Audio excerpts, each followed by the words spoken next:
Hey guys, I'm back. I know it's been a few days since my last post. One of the pails chewed through the wires of my generator. And since civilians aren't allowed out here by the organization, I had to wait 3 days for one of the electricians to get out here. The only reason I knew it was a pail that chewed through the main cable was because I watched it do it.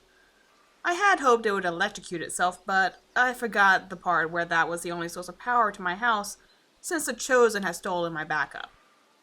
This is probably a good time to say if you haven't listened to the first 2 installments of the series, you should, because I highly doubt any of this will make sense otherwise.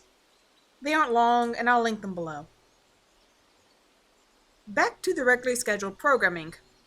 I realized while I was stuck in the dark for the past 3 days, reading books and hiking out pure boredom, that I hadn't told y'all about the Pels yet.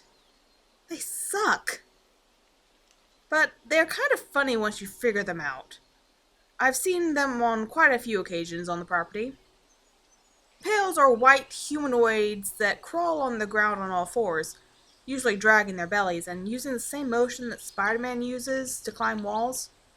They can move at about a jogging pace, and their faces are usually stuck in distorted expressions of pain or anger.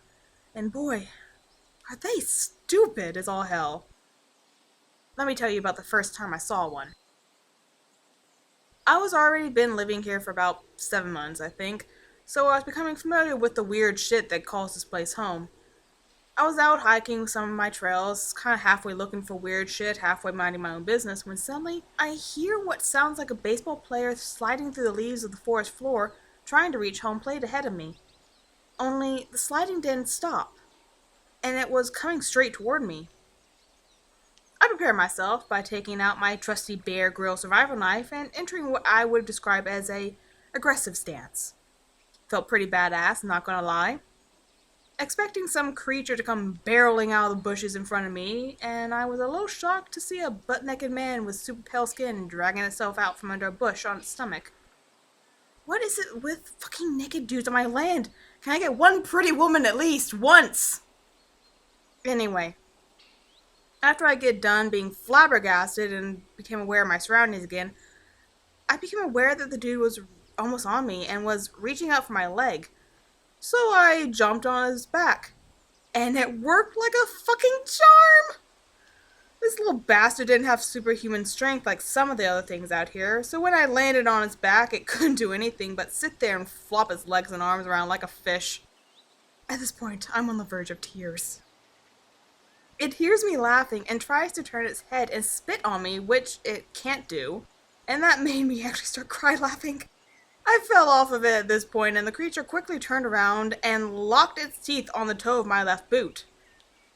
I like to wear steel-toe boots around the property because even though they are heavy, I know that in a scuffle, being able to kick with a boot and not having to worry about breaking a toe is a nice little advantage. This is what led me to realize that even though these creatures don't have super strength, it did have a super bite force. When at first it lashed onto my boot, I wasn't worried and started trying to shake the thing off without much urgency. I already knew it wasn't a man by this point because it didn't possess an asshole or any other genitalia.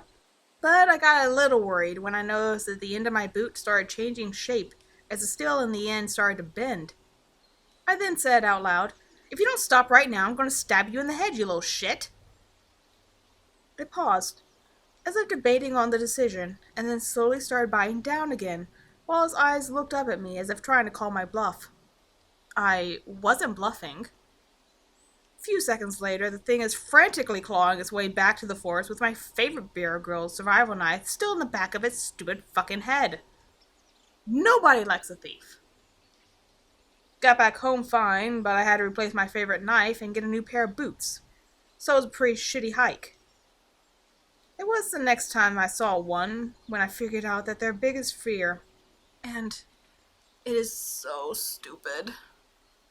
I was down at my creek, playing with a new toy I had gotten in town earlier that week. It was this net that was designed to catch little minnows and shit, and it was a blast. I didn't really have any use for minnows or whatever little fish I was catching, because I can't go to the only pond on the property that had big fish in it since I made that deal with the crocodile man. So I was just catching them and letting them go. I'm suddenly greeted by the somewhat familiar sound of a grown man sliding across the ground on their belly. It had been almost 2 months since the last incident I had with the pail, but I immediately recognized the sound. It was the dunce that had stolen my knife, and I really value that Bear Grill survival knife. That can be purchased at your local Walmart. It's a really good product. Unfortunately, the pail that emerged this time wasn't the same one. It had a different face and was more of a light pink than the original white that was on the first pail. It was still the same type of creature, though. This time things went down differently.